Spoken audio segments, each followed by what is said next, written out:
中文对话约朋友去一个地方សន្ទនាភាសាចិនណាត់មិត្តភក្តិទៅកន្លែងមួយម៉ាលី你明天有空吗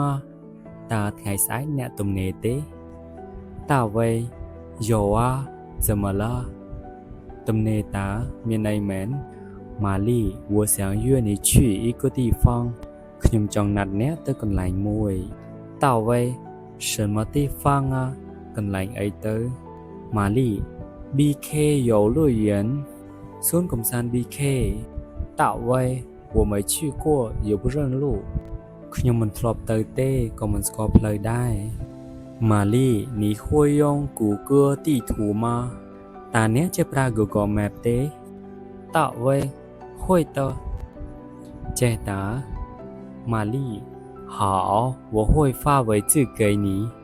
ល្អខ្ញុំនឹងផ្ញើទីតាំងឲ្យអ្នក大卫知道了我们明天见